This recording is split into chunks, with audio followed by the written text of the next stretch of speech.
This is Teachers Talk Radio, and you are listening live. Well, hopefully we're now all fully into the throes of term and all interesting times ahead of us. And we have interesting adventures that will keep us busy throughout term one. Another treat for September is the start of the Great British Bake Off. So I thought I'd combine the two loves for a little bit of a Bake Off special. So tonight I have an oven-ready show ready for you with multiple groups. This is Teachers Talk Radio, and you are listening live. Tune in live at ttradio.org, or to join in the conversation, download the Podbean app and search Teachers Talk Radio. Follow the hashtag TTRadio. Tune in, talk it out with Teachers Talk Radio.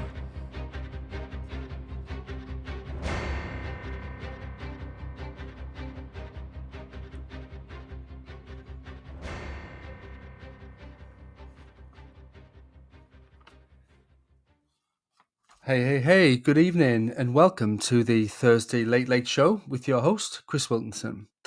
Tonight we're mixing it up and getting a bit creative. So we're combining my love of teaching with my obsession for the Great British Bake Off. I know it's an unusual combo, but stick with me because it'll be worth it.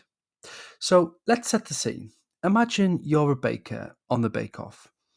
You've got this amazing cake recipe you're sure that will wow the judges. But here's the twist. You're baking for judges with completely different tastes. Some want rich chocolate, others love simple lemon sponge. So your challenge, make a cake that satisfies everyone. Tricky, right? Well, that's what teaching feels like sometimes, doesn't it? Now, let me give you a peek into my own teaching journey. So I've had the chance to teach different groups, and it's exactly like baking the same cake but with a bunch of fussy judges, should I say. I've had one group who are super energetic, like judges who want a cake with all the layers, fillings, and toppings. They love discussions, hands-on activities, and anything that keeps them engaged. For them, I really have to bring my A game with interactive lessons. On the flip side, I have groups who are far more reserved. These folks are like judges who prefer a straightforward classic cake. They want a clear, concise lesson with no frills. So, just the basics, basically.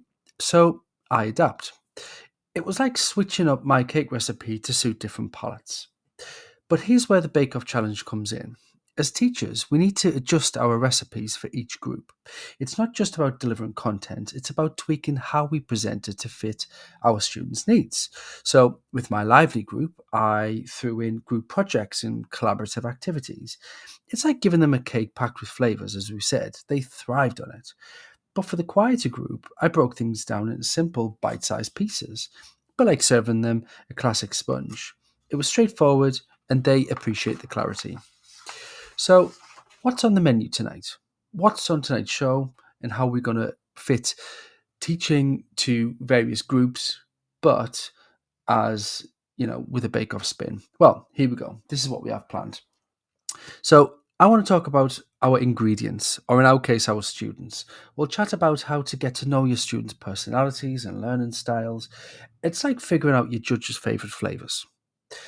Secondly, we're going to perfect the recipe, or in our case, the lesson plan. We'll talk about building a flexible lesson plan that you can easily tweak, a bit like having a base cake recipe ready to go.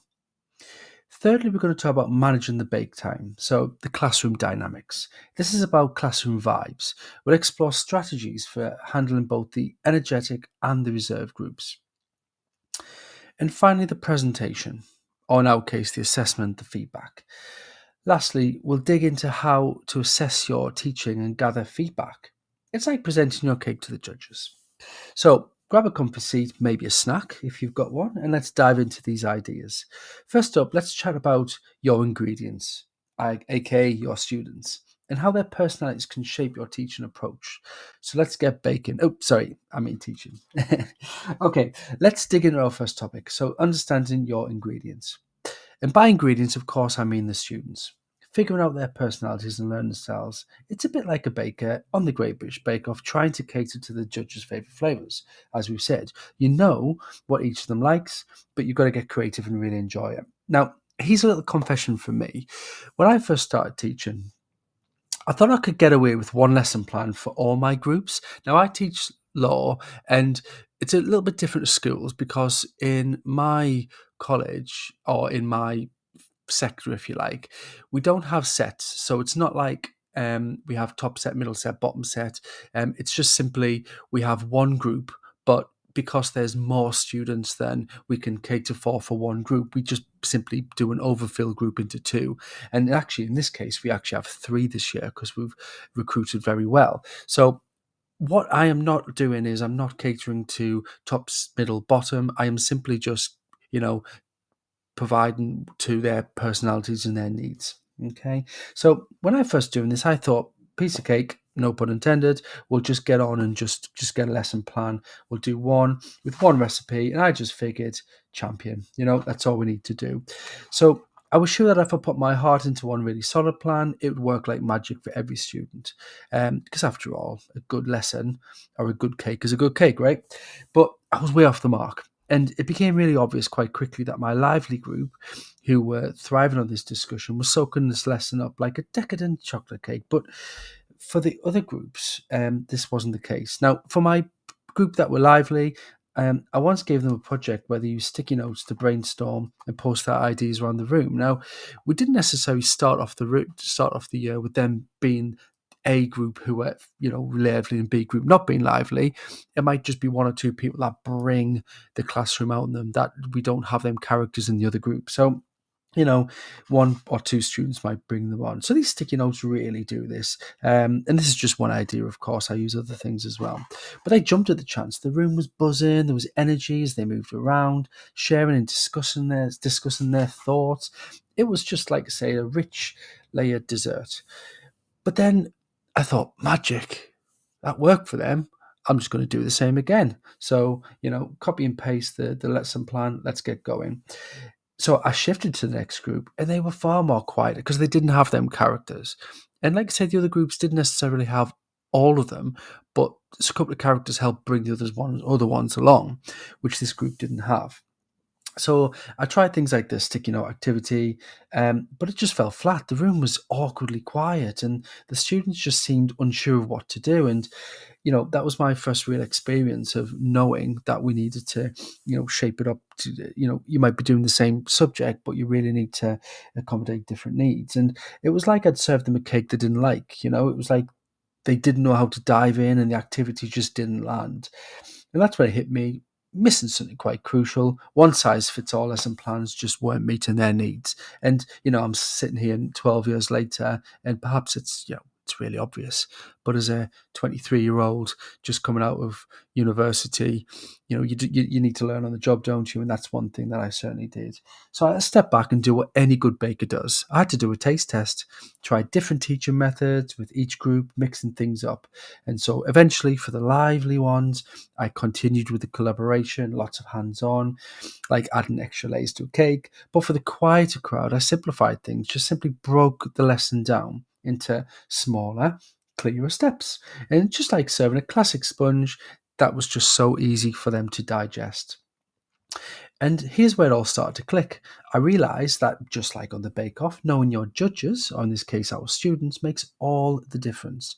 Now, one of my favourite ways to get to know them is through informal chats. And I'll ask them what they find fun or challenging, and it often starts at the beginning of the lessons. So it's September the 19th today. If you're listening back at a later point, of course, it's later on, but I'm doing this live on September the 19th. So I am, 3-4 weeks into the term now, and I think I know my students quite well. They're still quite quiet, but I am quite confident. I know which ones I can get the most of in terms of activities and which ones I just need to do a little bit more quiet work with. And it all starts with conversations, doesn't it? And it's them conversations perhaps before the lesson where you can just have a little bit of a conversation around their interests. I actually had a really interesting one on Tuesday because I had to get the bus after work to get into, well, I teach in Durham, but I had to get to Newcastle, and I'm not used to getting the bus. Bit of a first world problem, of course. And I just spoke to the students and I just said, how do you get the bus outside college? What's the best time? And I really just put it out there. This is before the lesson, and I just put it out there, and just to see who would respond. And I wasn't expecting a few people to respond, but they were quite quick to go, "Oh, don't stand at the bus stop, stand at this bus stop instead." And immediately I clocked that as thinking, right, I know who is actually happy to speak on a level that they understand. They might not be forthcoming with answers in a third week of a law lesson, where they don't know the difference between maybe prosecuting a suspect and charging them. They're not going to be forthcoming like that, but they know that they were not to stand for the bus. And if we can get them talking about law the same way, then I know that they want to speak, they're just not always that confident. And it's just making these connections early on that really, really helps.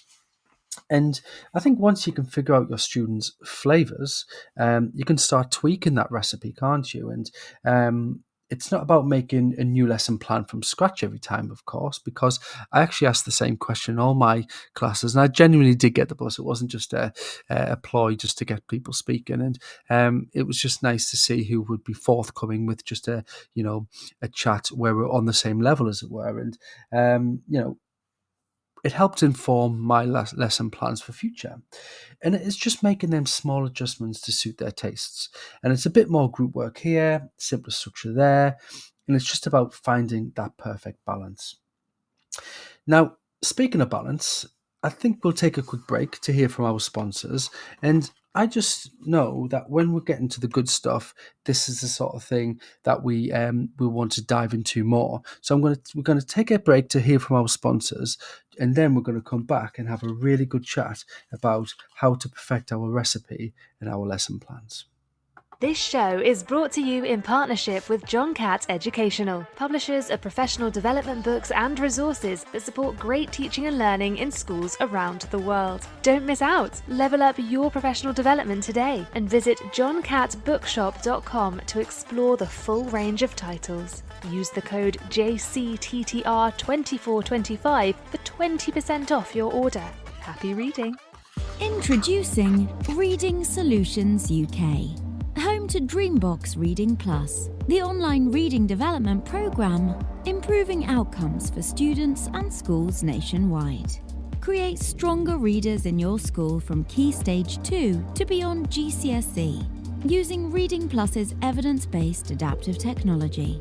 Reading Plus accurately assesses your students' skills gaps and places them on a personalised learning pathway, built to accelerate their strengths and improve on their areas for development. You can try the program with a free 4-week pilot today. Search Reading Solutions UK to find their website and request your free pilot today. How can you show your students the opportunities that await them? How can you fuel their aspirations and motivate them to achieve? Futurum Careers provides a wealth of stimulating resources aimed at encouraging 14 to 19-year-olds to pursue careers in STEM and SHAPE.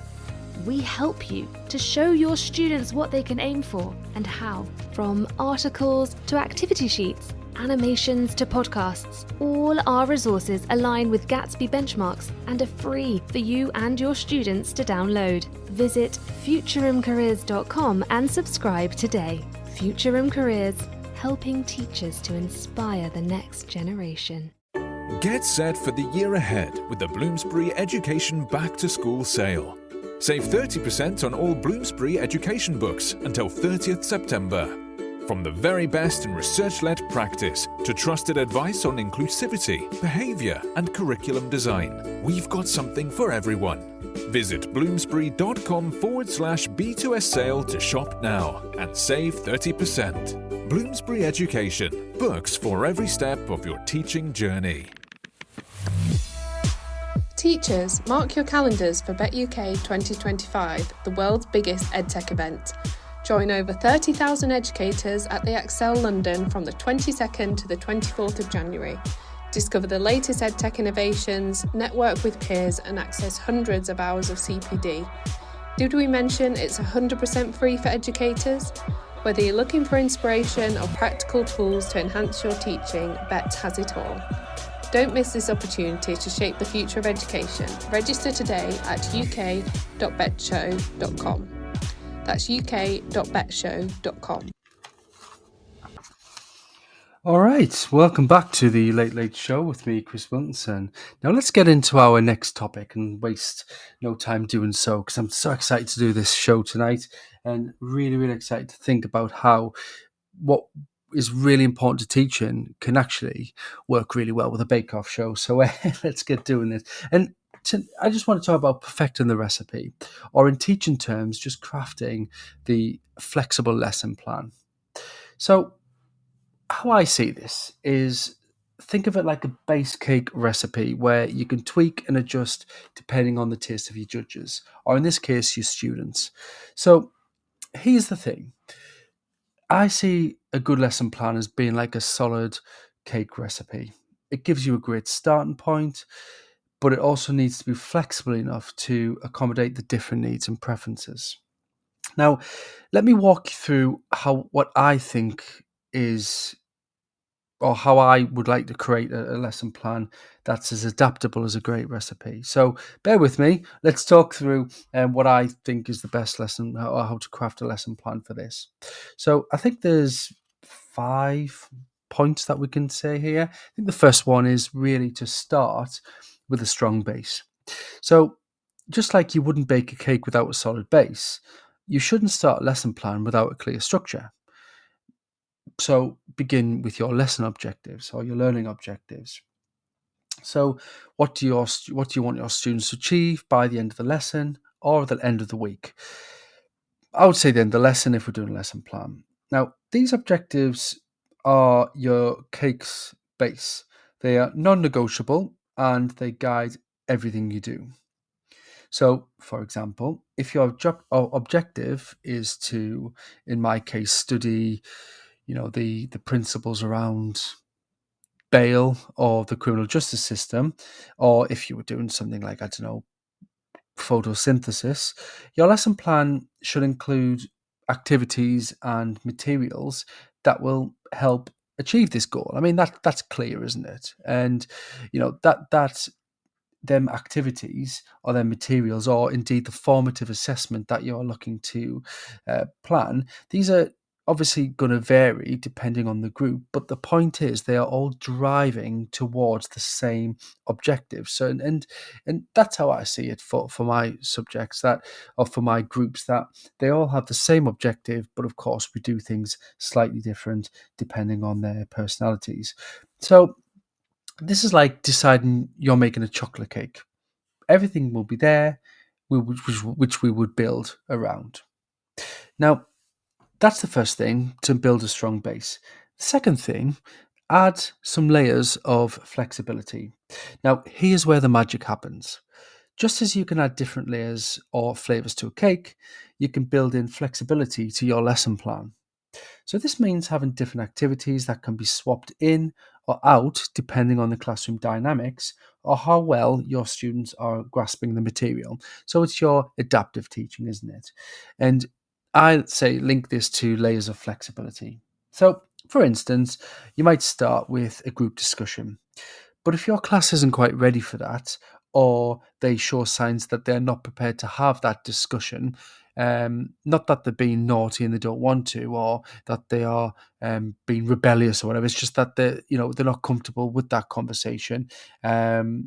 But you can tell that they engage in other ways. You can have other things instead, can't you? Like maybe a short video or a hands-on activity as a backup. So it's like having a few different icing options, isn't it? And if one doesn't work, you get others to choose from. Now, my preferred icing is white icing, or in this case, a white board, because I use whiteboards a lot. Okay. I think they're really, really helpful for understanding how a lot of the students think at once. So I can give them all a whiteboard. I can ask them to, what did we learn last lesson? And they can tell me immediately they can hit it on the board, and I get instant responses from everyone, and I know where people are. What's really good about whiteboards is that students who are quite, they're a little bit shy to give answers, or they're scared that they're going to be wrong because they're used to being right in maybe previous settings, then the whiteboard comes with a rubber, doesn't it? And that means they can quickly rub it out. And I actually even have a rubber in my hand, and I will quite often go around and just rub it out in front of them and say, nope, try that again, or rub a word out and say, think of another word instead. Or I might even just put a letter on their whiteboard that starts them off thinking what it might be. So if the answer is, for example, prosecute, I might say, right, what is the key word to describe when the prosecution service put somebody on trial? And they might write charge. I will rub it out and maybe put the letter P and say try again, and straight away they might think that's the prompter. Now, of course, that's adaptive teaching, and we don't do that with everyone, but I use the whiteboards as a way to use it for those who aren't quite forthcoming with speaking. So yeah, I use white icing, I would say, as a nice little connection there. Now, the third point I look at here, so as well as building a good base or providing layers, it's that mix and variety. So in baking, mixing ingredients is different, and there's different ways that you can change the texture or flavour of your cake. So similarly, it's incorporating a variety of teaching methods that can keep your students engaged. So when I'm teaching my law groups, I might start with a brief lecture. That's your base. And the lecture might just be listing all the different assessment objectives and explaining where we're heading today. I don't necessarily mean to say that'll be death by PowerPoint. But then a mix in the group, start with an activity, again, the whiteboard, but if they're more vocal, I might get them to do a snowball activity, and a video clip or a short quiz. They love quizzes, the activity groups, the active groups, don't they? So each of these components serve a different purpose and keeps things interesting. Now, if you notice that students are really responding well, and like I do, I will adjust my plan to include more of that in the future. And again, it's September the 19th.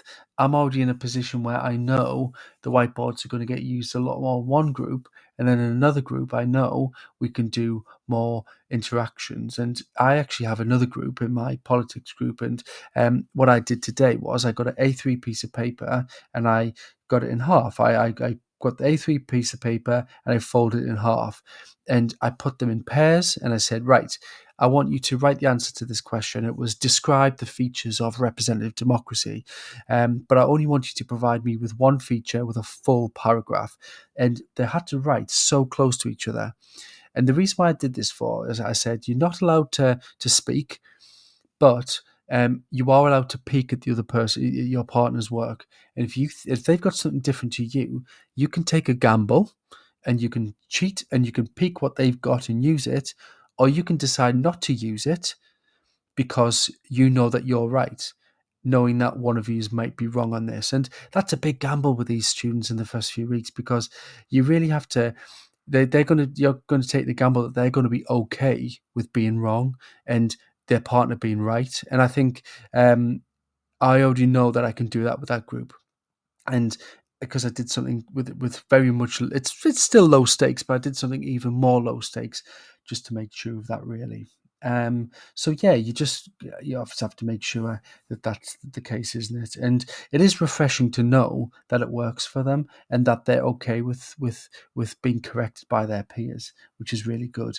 But you can't do that with every lesson. That's why or with every group, and that's why that mix and variety is so important. And the fourth thing I like to do is taste, test, and adjust. So every great baker knows the importance of tasting their cake or their pies or whatever else they're making at different stages. This is good for teaching as well, and because after you've delivered your lesson, you can take note of what worked and what didn't. And did the students seem engaged? Did they grasp the key concepts? And, for example, using sticky notes in a brainstorming activity, you might find that students love it in one group, but were confused in the other. So I would adjust my lesson plans to be based on these observations. And what I have is on the back of my lesson plan is just a chart of what worked, what didn't. And it just simply goes like that. What worked, what didn't.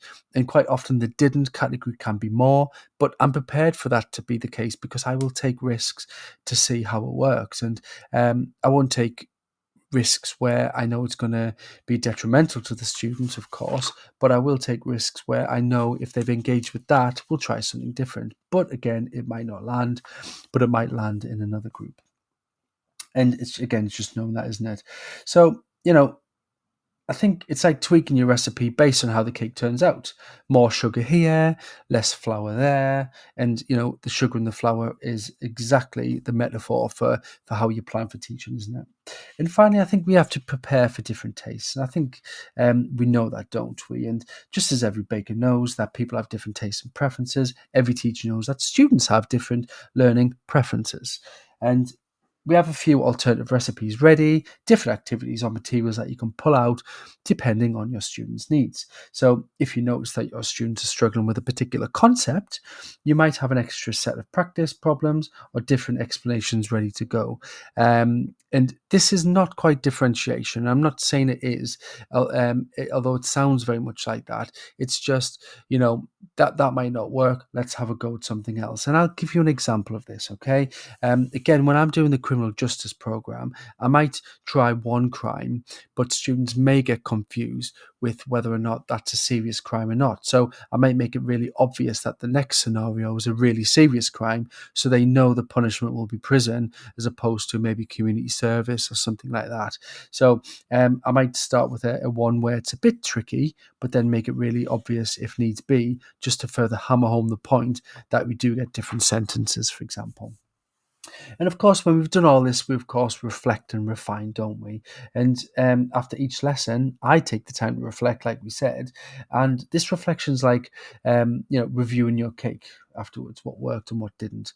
You really want a moist cake and you don't want a soggy bottom, for example. And some of the lesson plans might end up or produce a soggy bottom. And I think we have to just take our medicine and understand how to avoid them soggy bottom lessons in the future. And, I do keep a teaching journal as well. And what's really handy is that there's a software in our college where we can record these sort of things. And it's a really useful document. And I jot down notes about the effectiveness and the responses so I can do it maybe next year, next week, whatever is appropriate. And over time, these reflections will help refine my lesson plans and become more adaptable. And of course, aim to be that adaptable and as effective as teacher as I can be. So sum it up, start with a strong base, mix some flexibility, incorporate variety, taste and test and adjust, prepare for different tastes, and, always reflect and refine. And with these tips, hopefully we can have a lesson plan that's as versatile and satisfying as your favorite recipe. And speaking of recipes, we're going to take another break to hear from our sponsors and hear from the news. And I promise we'll be right back with more tasty insights on how to perfect your teaching recipe. This show is brought to you in partnership with John Catt Educational, publishers of professional development books and resources that support great teaching and learning in schools around the world. Don't miss out. Level up your professional development today and visit johncattbookshop.com to explore the full range of titles. Use the code JCTTR2425 for 20% off your order. Happy reading. Introducing Reading Solutions UK. Home to Dreambox Reading Plus, the online reading development program, improving outcomes for students and schools nationwide.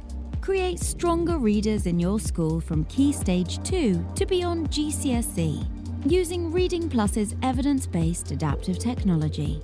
Reading Plus accurately assesses your students' skills gaps and places them on a personalised learning pathway, built to accelerate their strengths and improve on their areas for development. You can try the program with a free 4-week pilot today. Search Reading Solutions UK to find their website and request your free pilot today. How can you show your students the opportunities that await them? How can you fuel their aspirations and motivate them to achieve? Future Careers provides a wealth of stimulating resources aimed at encouraging 14 to 19-year-olds to pursue careers in STEM and SHAPE. We help you to show your students what they can aim for and how. From articles to activity sheets, animations to podcasts, all our resources align with Gatsby benchmarks and are free for you and your students to download. Visit futurumcareers.com and subscribe today. Futurum Careers, helping teachers to inspire the next generation. Get set for the year ahead with the Bloomsbury Education Back to School sale. Save 30% on all Bloomsbury education books until 30th September. From the very best in research-led practice to trusted advice on inclusivity, behaviour and curriculum design, we've got something for everyone. Visit bloomsbury.com/B2S sale to shop now and save 30%. Bloomsbury Education, books for every step of your teaching journey. Teachers, mark your calendars for BetUK 2025, the world's biggest EdTech event. Join over 30,000 educators at the Excel London from the 22nd to the 24th of January. Discover the latest EdTech innovations, network with peers and access hundreds of hours of CPD.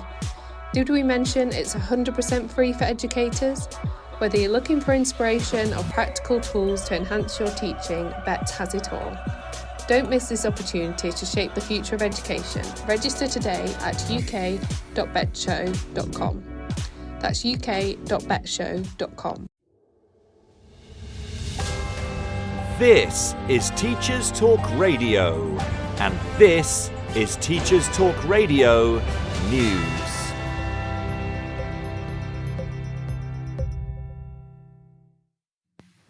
The BBC reports that the Scottish Government has been defeated in a vote calling on ministers to expand free school meals to all primary school pupils. Education Secretary Jenny Gilruth said the government was committed to the universal rollout of the free meals, but that funding was not available due to financial pressures. The Scottish Government said the expansion would be limited to P6 and P7 pupils in receipt of the Scottish Child Payment, after First Minister John Swinney confirmed £500 million worth of cuts. The government cited prolonged Westminster austerity and record inflation as the main reasons for the funding gap. Scottish Conservative education spokesperson Liam Kerr submitted a motion calling on the government to give the meals to all primary pupils this parliamentary session, as promised, and said the SNP had shamefully betrayed Scotland's poorest pupils. The non-binding motion passed by 64 votes to 2. 60 abstentions were recorded. Children's Commissioner Nicola Killian said the rollback on universal free school meals was a broken promise to children, and that the move would exacerbate stigma and shame around free school meals. Schools Week covers the Education and Skills Funding Agency, which will be integrated into the core Department for Education by March next year. The move will happen over 2 stages and give schools a single point of contact for financial management and support. The ESFA is currently an executive agency of the Department for Education. Schools' financial support and oversight function will transfer from October the 1st and be brought together with the Regions Group, 9 areas overseen by regional directors. This will support the launch of regional improvement teams by January. Education Secretary Bridget Phillipson said this will provide a single seamless voice to schools and ensure that financial improvement is central to school improvement. Funding and assurance functions will be centralised on March 31st next year, when the ESFA will close. Set up in 2017, the agency is responsible for delivering and assuring £75 billion worth of funding for 25,000 educational settings. But the ESFA is the second education-related quango to be axed under the new government. The Institute of Apprenticeships and Technical Education is expected to close by April. ASCL have welcomed the changes if it produces a more efficient and joined-up approach to the oversight of school and college funding, but also said it would not solve the overriding problem that the current level of school and college funding is totally inadequate. The TES says that there are serious dangers in assuming schools are back to normal post-COVID. This is according to a report commissioned by Head Teachers and Leaders Union ASCL. Tim Oates, Group Director of Assessment Research and Development at Cambridge University Press and Assessment, writes in the report that schools are still dealing with challenges. The report warns that schools will continue to see challenges unfold for the next 5 to 10 years, as children whose development was impacted by the pandemic move through the system. The paper comes as 5 children's rights organisations has called on the government to remove the long shadow of the pandemic from children's lives. The report says the range of problems include increasing absence, widened attainment gaps, impacted reading and maths progress for certain groups, and worsening mental health and social and emotional skills. It also warns of research showing that children who were born or were very young during the pandemic face diminished social, cognitive and language development.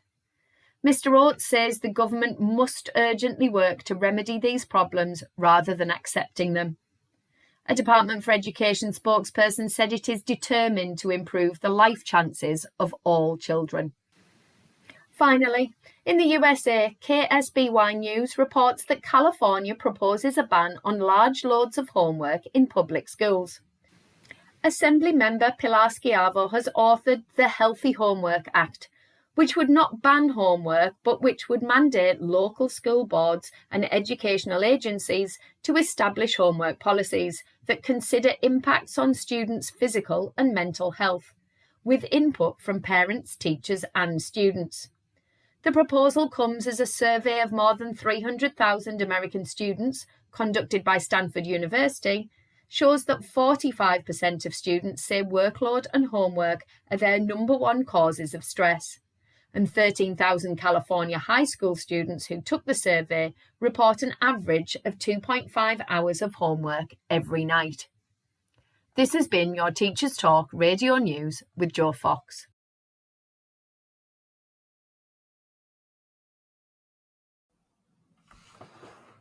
Hello and welcome back to the Thursday night Late Late Show with me, Chris Wilkinson. And if you are just joining us, tonight we're talking about how you can manage 2 groups whilst delivering the same subject. But we have a bit of a twist tonight because we're doing it on the Great British Bake Off, because I'm celebrating that it's back on the television because I absolutely love it and it works so well with what we're talking about tonight. And why not, after all? That's what he says. Now, let's dive into our next topic with regards to this. Now, it's about managing the bake time, or as I like to think of it, handling those classroom dynamics.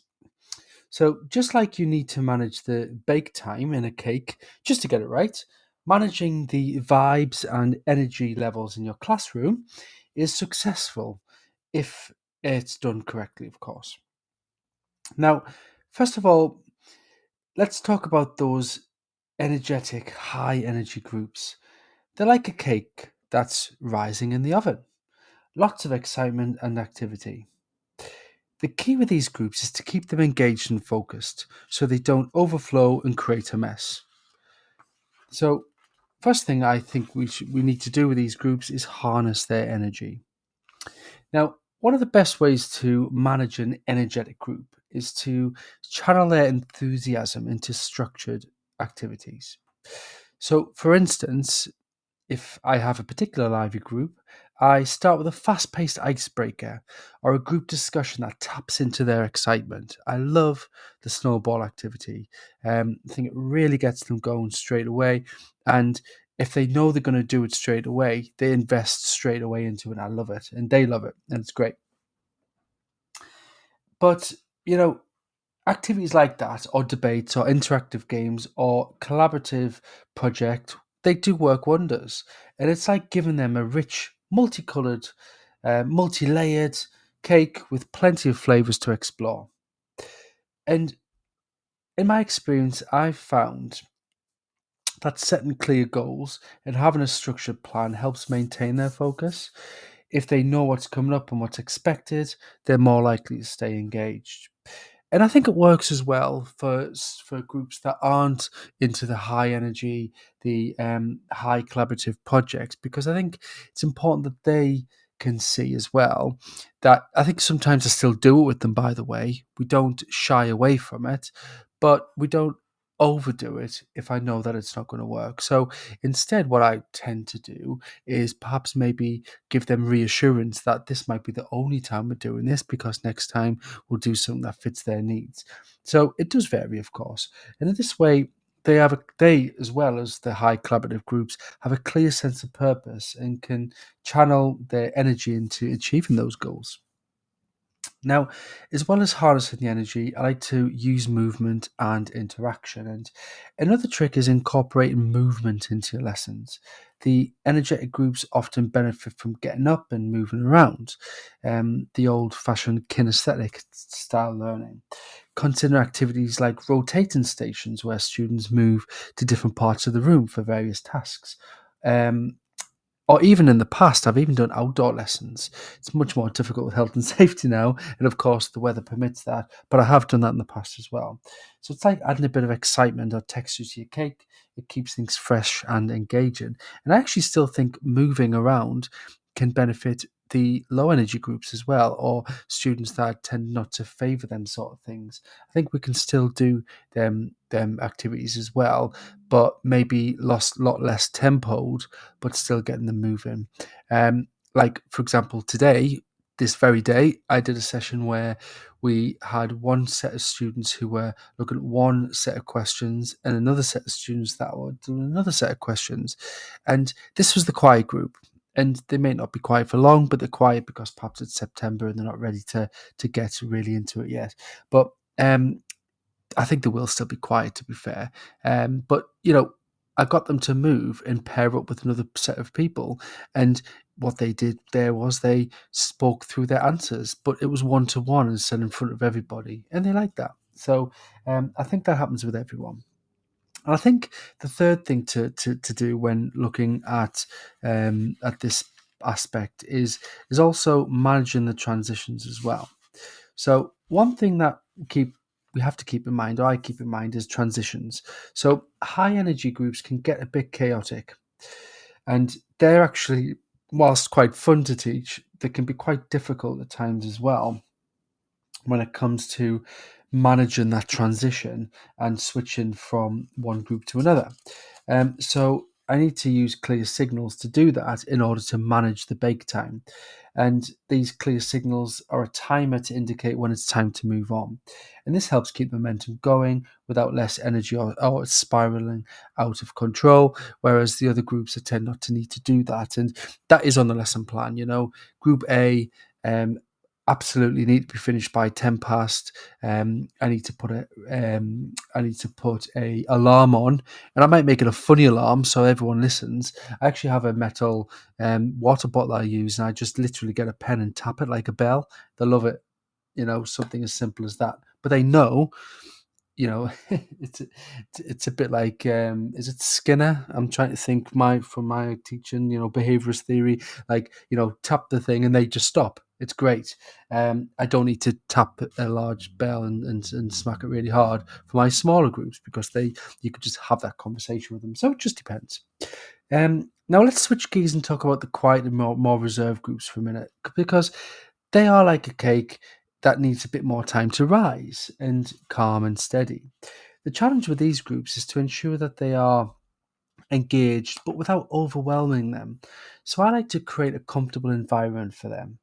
And it's essential to create that comfortable environment where they can see it's a safe learning environment, because we know through research such as the evidence-based education or other aspects, or the EEF, for example, that students learn better when they feel safe and they're in a safe learning environment.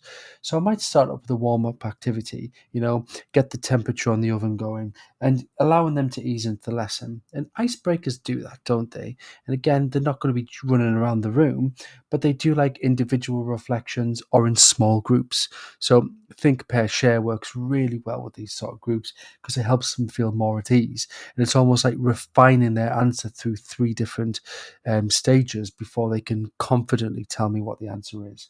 And it's like preparing a classic sponge cake, gentle, inviting. But when working with smaller groups, I think providing clear and concise instructions is just as important, but you don't have to ring a bell. You can just speak to them in different ways, can't you? And they often appreciate still a structured approach with a step-by-step guidance. And I often offer plenty of examples to be ready to provide for additional support if needed. Whiteboards, again, are great. If they've got one point down, I might quickly write on their whiteboard another point. And that might just be enough for them to kick on and do some more. And it's like making sure the recipe is followed precisely to ensure the cake turns out perfectly. And of course, that gradual participation is really important. And I keep talking about smaller groups. Sorry, I keep talking about quiet groups, large groups that are sort of noisy. It might just be that we've got a small group and a big group, and that works as well. So with smaller groups, it might be low pressure activities because there's more of them. It's almost half the group, twice the accountability. So give them an opportunity to build up to more interactive ones, increase their comfort as the weeks, months, and the year goes on. And you might begin with an individual task and then move them on. And of course, checking their understanding is very important as well. And reserve students might not always speak if they are confused or struggling, or they just don't want to because they don't want to give the wrong answer. So quick, low stakes, informal check-ins to gauge their comprehension is really quite important. And again, my white icing analogy of whiteboards are very important for that for me. They help ensure that they're keeping up with the lesson and without putting them on the spot. And that's that effective check on learning. So whether you're managing a high energy group or a more reserved one, the goal is to adapt your approach to fit the classroom dynamics, isn't it? And to harness the energy of lively groups with interactive and structured activities. So while creating a comfortable environment for our quieter students with clear instructions and gradual engagement, we can also, create an equally comfortable environment for those who want to get out their chairs, who are the extroverts, who want to really let you know that they love doing what they're doing. And, an effective teacher will always do that. And with that, we are ready to move on to our final presentation.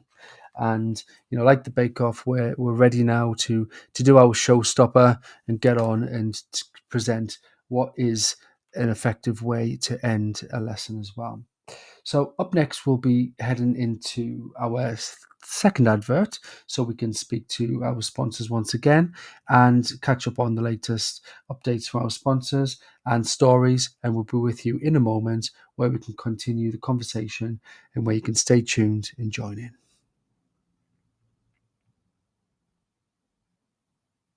This show is brought to you in partnership with John Catt Educational, publishers of professional development books and resources that support great teaching and learning in schools around the world. Don't miss out. Level up your professional development today and visit johncattbookshop.com to explore the full range of titles. Use the code JCTTR2425 for 20% off your order. Happy reading. Introducing Reading Solutions UK.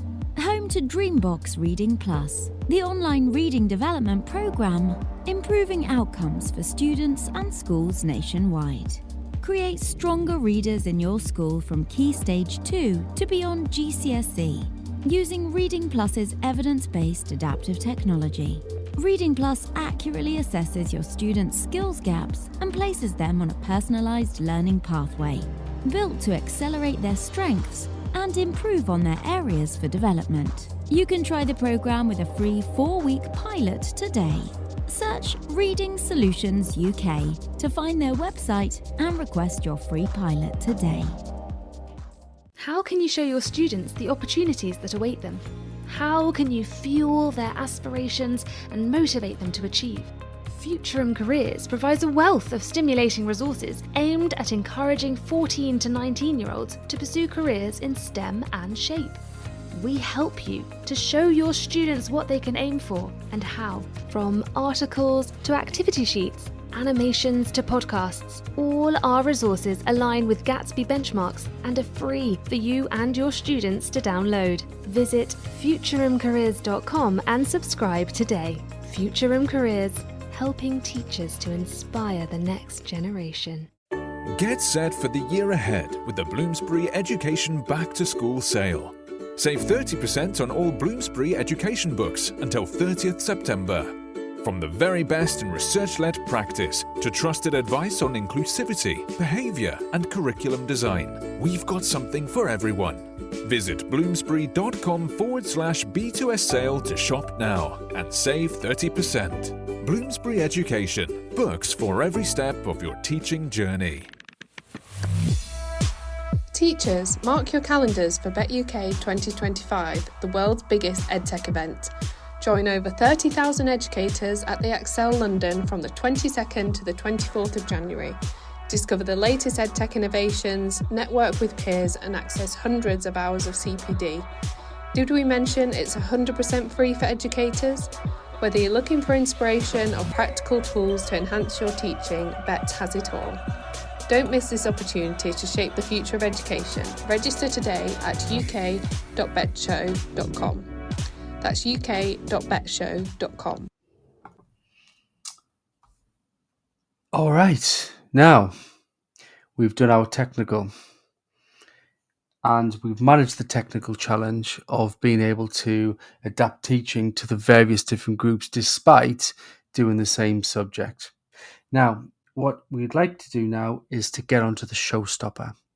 Now, like the showstopper, we have a time in which to do this, and the final presentation will be done as we would expect with the bake-off. Now, the final presentation, and it's not the kind where, you show off your best cake to judges, although that's a great analogy. It's about assessing your teaching and gathering feedback to make sure that all your lessons are as well received as possible, depending on who the students are. And it is like presenting your cake to the judges in some ways, because how you present your lessons and how you respond to the feedback can make all the difference. So let's break this down for the final showstopper and decide how we get this right. Well, the first thing is assessing the teaching.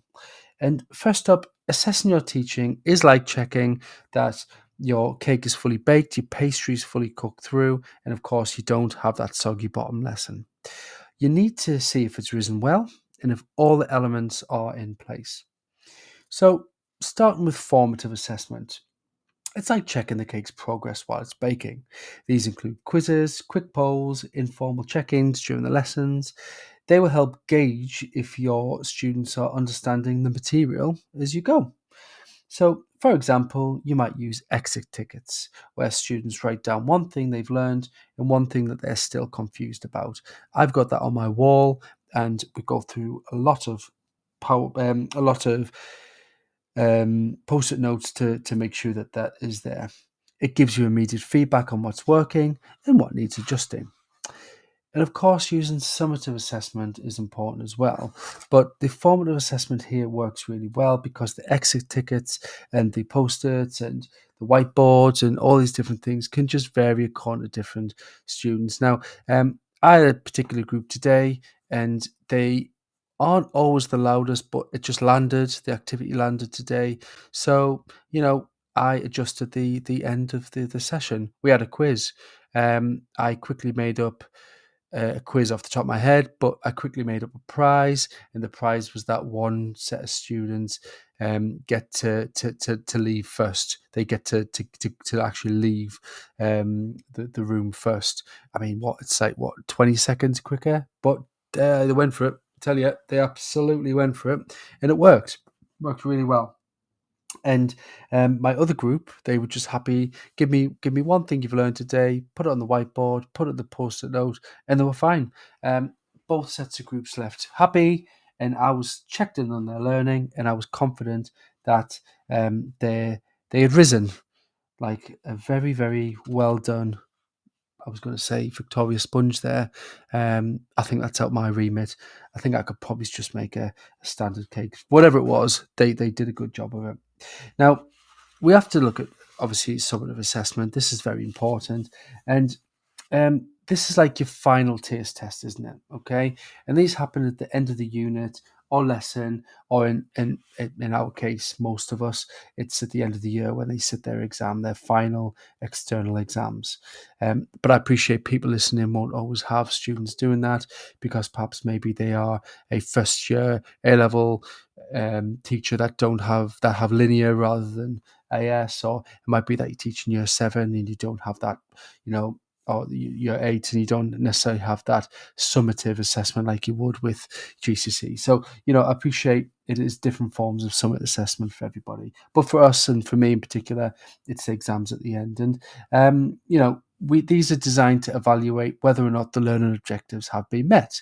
And it is like your final presentation. So you might use a test, a project, a presentation. Again, in our case, it's mock exams, it's real life exams where students demonstrate their understanding. And like I said, we just need to make sure that they're all comfortable in their own different ways to make sure that they can achieve that, and that these assessments align with what you've taught them, your lesson objectives, and it gives them a chance to show what they've learned. So it's crucial, of course, to use a variety of assessment methods for that to get a full picture. Or in my case, there isn't actually a lot of variety assessment methods. All we can do is give them an exam, but we find different routes for them to sit the same exam. And in a way, that's a show on its own, isn't it? How to get everybody sitting the same exam, but doing it in a different way. But one way we know to do this is to gather feedback. And once you've assessed your teaching, it's time to gather feedback from the judges, so in this case, the students, and get comments on your cake, so you can get several sources. And it's often the students, but it could be it could be your peers, it could be your fellow teachers, because it may be that, and this happened, today, it's happened before, where, we were in the staff room and one of the members of staff will say, "Oh, they were talking about your lesson. They said it went really well. You did this today. And yeah, that was good." And, when that happens, you've hit something, haven't you? And you've got to, you've absolutely got to record that in your journal, that this is something that went well because one of my fellow teachers said this in their lesson. So the students are finding time in other lessons to talk about your lesson. That doesn't happen unless it's either really good or, unfortunately, sometimes really bad. In this case, it was really good. So we have to take that feedback really, really well.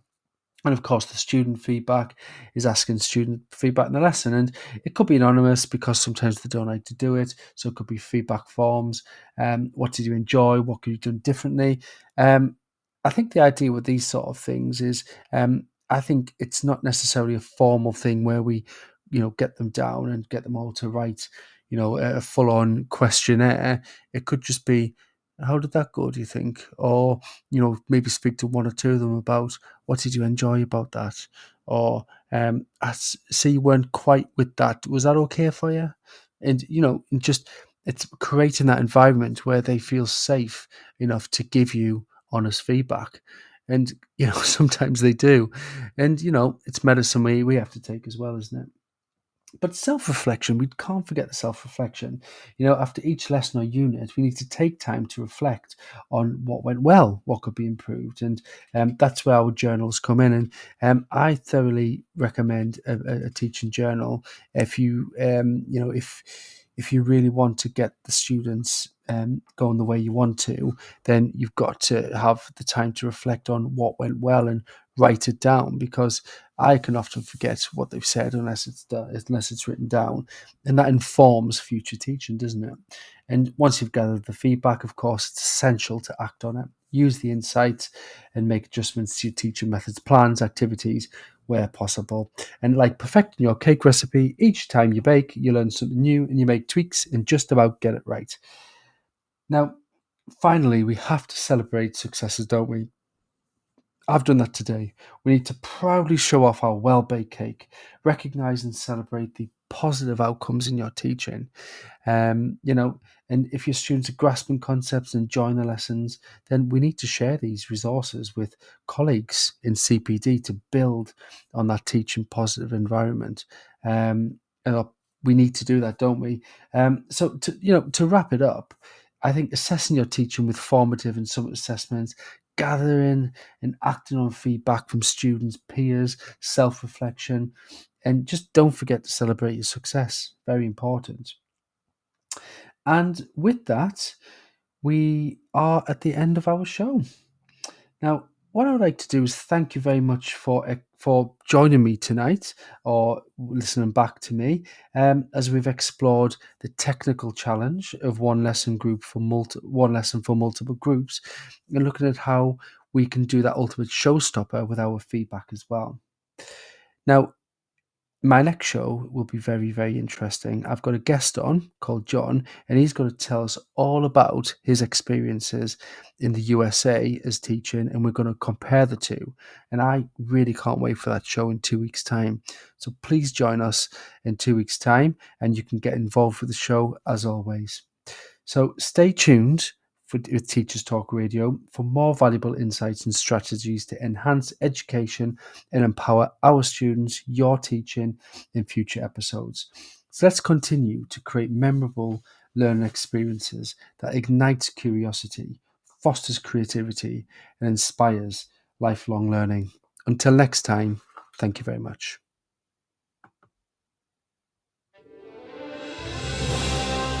You've been listening to Teachers Talk Radio. Tune in live and listen back at ttradio.org. We look forward to hearing from you next time on Teachers Talk Radio.